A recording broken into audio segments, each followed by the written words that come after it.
साक्षात परम ब्रह्म तस्मै श्री गुरुवे नमः। बोलो मेरे श्री गुरु महाराज की जय। बोलो नगली निवासी भगवान की जय। बोलो ब्रह्म श्रद्धे श्री सत्यार्थी जी महाराज की जय। बोलो सच्चिदानंद भगवान की जय।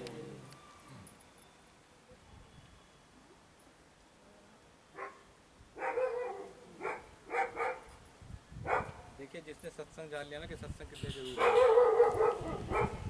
तो उसका आधे से ज़्यादा काम तो जब भी हो गया।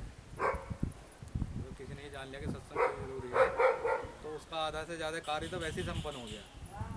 मतलब आध्यात्मिक कार्य तो वैसे ही संपन्न हो गया।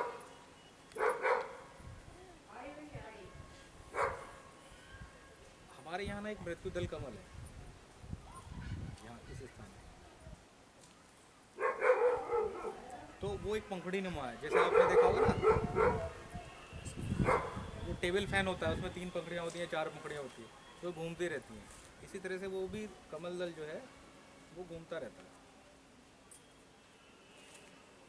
हम संसार में जो भी कार्य करते हैं, आध्यात्मिक या वैसे, वो सारे हमारे चित्त पर अंकित होते रहते हैं, उस जगह पर वो अंकित होते रहते हैं। अब आप ये देखिए कि जब कहते हैं ना कि मरने के बाद जब हिसाब होता है, अगर मैं उसकी बात करूं, तो वो जो हमारा जो चक्र है, अब वो चलाया जाता है कहाँ, जहाँ हमारा हिसाब होना होता है। अब वो मैं बाद में बताऊंगा कि किसका हिसाब कहाँ होता है। तो जब वो हिसाब होगा, तो जो कर्म हम सबसे ज़्यादा कर चुके होते हैं अपने जीवन में, और जाहिर सी बात है वो उसमें ज़्यादा वजन होगा, तो वो पंखड़ी जो है वो फिर सामने आ जाती है, जहाँ जो हमारा हिसाब करने वाला होता है। अब जैसे यमराज की बात हुई, अब तो यमराज हिसाब जब करेंगे तो वो सबसे ज़्यादा पंखड़ी वही रुकेगी जिस पे हमारा सबसे ज़्यादा कर्म अंकित होगा। अब जिसने ज़्यादा सत्संग अटेंड करे होते हैं, ज़्यादा सत्संग में आता रहता है, तो वो सब चीज़ें चित्त पे अंकित होती रहती हैं। और जब वो पंखड़ी घूमती है, तो वो हमारी पंखड़ी सबसे यमराज के सामने आएगी। वो किसके सामने आएगी? यमराज जो साधारण व्यक्ति हैं, जो बिल्कुल भी ध्यान साधना नहीं करते, उनकी मैं बात कर रहा हूँ। उनका हिसाब जो है यमराज का। तो इसलिए सत्संग जरूरी है कि अपने जीवन में सबसे ज़्यादा हम ऐसे आध्यात्मिक करें, सदगुरु के सानिध्य में बैठ के सत्संग प्राप्त करें, तो हमारा जीवन में सबसे ज़्यादा अंकित यही कर्म होगा, नोट होगा। और जब हमारा हिसाब होगा, तो वो उसका जो भार होगा, उसका जो प्रभाव होगा, वो सबसे ज़्यादा होगा, और वो हमें एक बहुत बड़े हानि से बचाता है। अब किसका हिसाब कहाँ होता है? हमारे अंदर 16 चक्र हैं, बल्कि 18 चक्र हैं। जो जीव सदगुरु के सानिध्य में रहते हुए अपने अंदर की ध्यान साधना करता है, और जो जिस लोक तक पहुंच जाता है अपनी ध्यान साधना करते हुए, वो उस धनी को प्राप्त होता है। यानी वहाँ का जो लोक का जो अधिपति है, वो उसको प्राप्त होता है। साधारण जब यमराज को प्राप्त होते हैं, और जो ध्यान योग यात्रा करते हैं, वो ऊपर जितने लोगों पर वो पहुँच जाता है। कोई सतलोक में पहुँच जाता है, कोई अनामी पे पहुँच जाता है, कोई महावीर या व्योम लोक में पहुँच जाता है। तो जो जिस लोक में पहुँच जाता है, वो रूह उस धन उसके वहाँ के अधिष्ठाता को प्राप्त होती है। तो वही आकर के उसकी रूह को निकालते हैं, लेते हैं। साधारण जन के लिए तो यमराज आएंगे, बल्कि और साधारण के लिए तो फरिश्ते ही आ जाते हैं, यमराज भी नहीं आता। और जो जिस की जितनी यात्रा, आध्यात्मिक यात्रा, अंदर की यात्रा वो करता है, उसको फिर वहीं का अधिष्ठाता उसको लेने आता है। जो सतलोक में चला जाता है, तो सत्य पुरुष लेने आते हैं। यमराज की तो हिम्मत नहीं अगर वो लेने आ जाए उसकी रूह को। तो ये एक यात्रा है।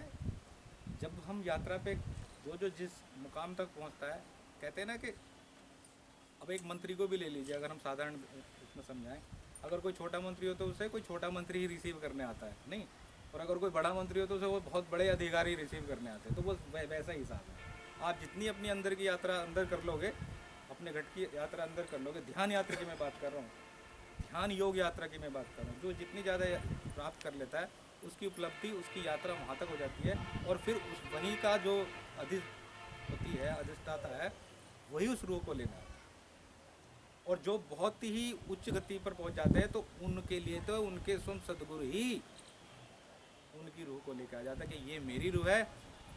और उनको यमराज भी नमन करता है। जब ये रूह निकल के जाती है, तो उनको भी तो यमराज भी नमन करता है कि ये तो मेरे भी नमन योग्य हैं। तो इसलिए सत्संग का प्रभाव जरूरी है, सत्संग में आना बहुत जरूरी है। और मैं आपको बताऊं,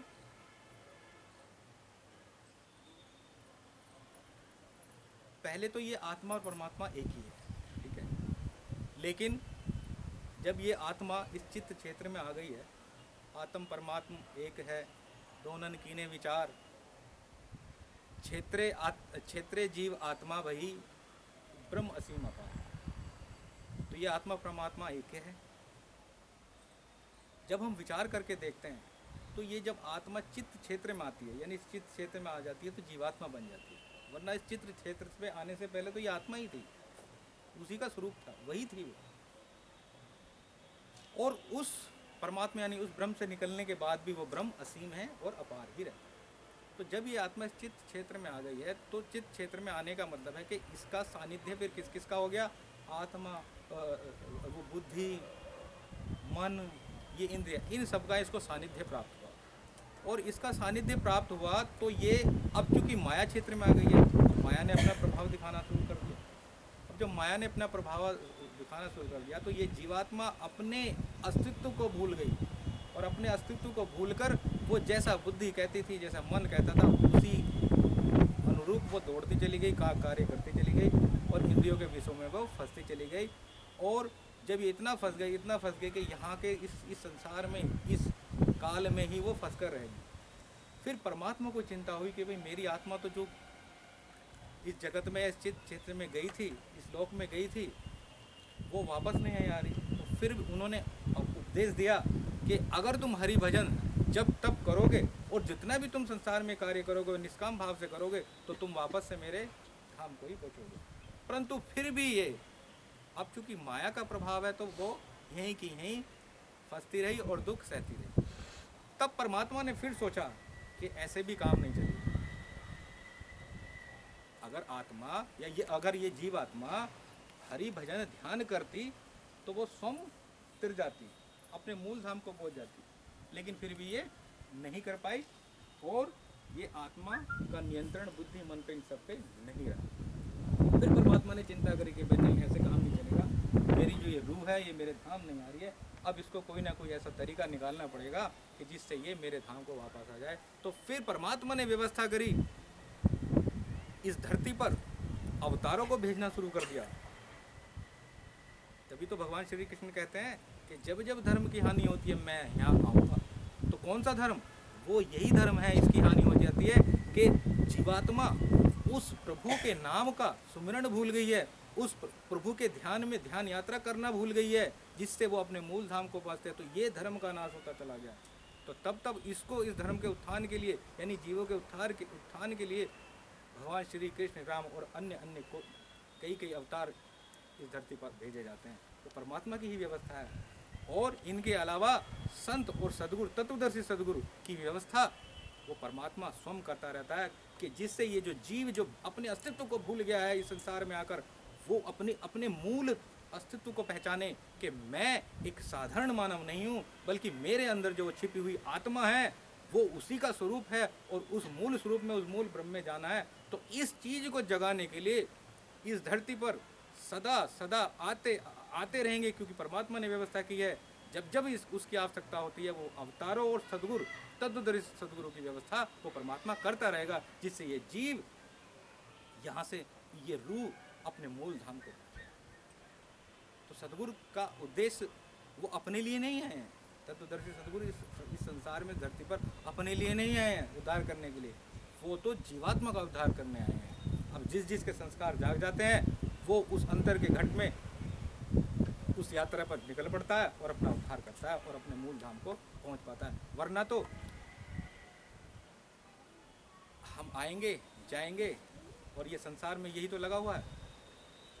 इसलिए अपने घर की सारी व्यवस्था करते हुए, मैं ये नहीं कहता कि घर के सारे काम छोड़ दो, नहीं, ये सारे घर के सब कार्य करते हुए, परंतु उस प्रभु के नाम का भी, बल्कि मैं कहता हूँ अपने नाम का, अपने स्वयं के नाम का, अपने स्वयं के उद्धार के लिए भी कम से कम थोड़ा समय तो ध्यान यात्रा के लिए, थोड़ा समय तो प्रभु के सुमरण के लिए जरूर निकालना हमें चाहिए।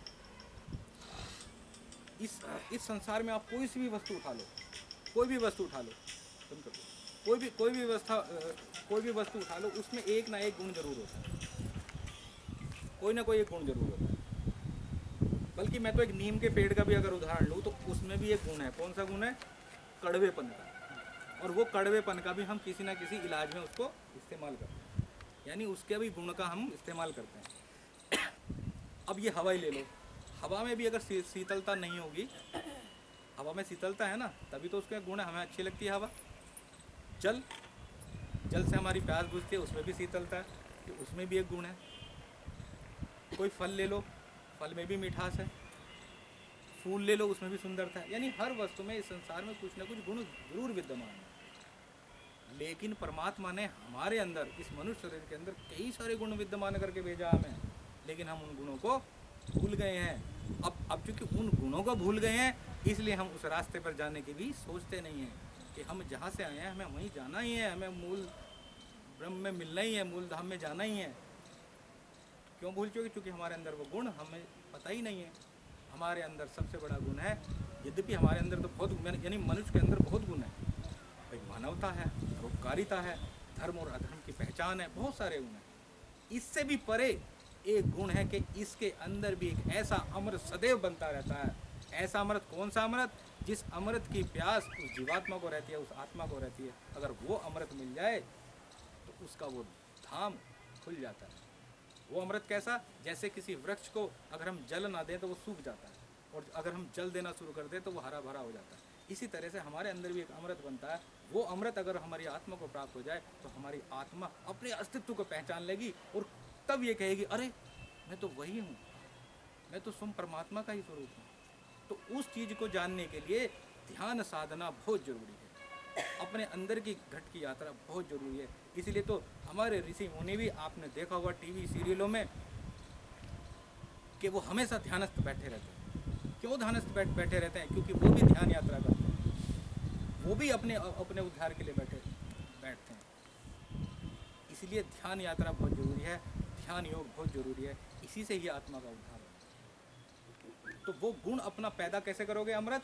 वो अमृत तभी पैदा होगा जब हम किसी ऐसे पहुँचे तत्वदर्शी सदगुरु के सानिध्य में, उनकी बताई हुई विधि से जब हम उस अपने अंदर ध्यान करेंगे,